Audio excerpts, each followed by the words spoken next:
आता वळत पुढच्या बातमीकडे। एकनाथ शिंदे यांनी आज शिवसेना आमदार आणि खासदारांची महत्त्वाची बैठक बोलावली आहे। रात्री 9 वाजता वर्षा बंगल्यावरती या बैठकीचं आयोजन करण्यात आलं आहे। त्या बैठकीला अपक्ष आमदार बच्चू कडू देखील उपस्थित राहण्याची शक्यता आहे। आगामी लोकसभा निवडणुकीच्या पार्श्वभूमीवर ही बैठक महत्त्वाची आहे। आमदार बच्चू कडू देखील या बैठकीला उपस्थित राहतील अशी शक्यता सध्या व्यक्त केली जाते। एकनाथ शिंदे यांनी आता ही महत्त्वाची बैठक या ठिकाणी बोलावलेली आहे। आज रात्री 9 वाजता वर्षा या बंगल्यावरती या बैठकीचं आयोजन करण्यात आलेलं आहे। मात्र आपण जर बघितलं तर अद्यापही महायुतीमध्ये 2 जागांचा तिढा कायम आहे। त्यामुळे आता शिवसेनेची नेमकी काय भूमिका असते हे बघणं देखील तितकं महत्त्वाचं असेल, कारण शिवसेनेच्या आगामी लोकसभेसंदर्भातल्या भूमिकेकडे आज या बैठकीमध्ये चर्चा होणार आहे।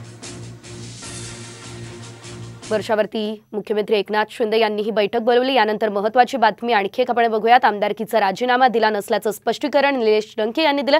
माझ्या मतदारांना विचारात घेऊन निर्णय घ्यावा लागेल असं देखील त्यांनी यावेळेस म्हटलं।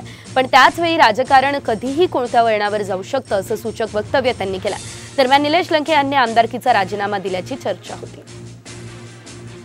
जणांचे फोन आले, पण मग अजून काय मी तर काय त्या प्रक्रियेत म्हणजे ज्या माणसाविषयी बातम्या येतात त्यालाच माहित नाही काही। मला जर का असं इतका मोठा निर्णय घ्यायचा म्हणल्यानंतर तुम्हाला सांगितलं असतं ना साहेब, तुम्हाला सांगितल्याचं कसं होणार आहे? तुम्हाला सांगितलं असतं, माझ्या मतदारसंघात ज्या लोकांनी मला विधानसभेत पाठवलं त्या लोकांना तुम्हाला सांगावं लागेल ना मी असा निर्णय घेतला।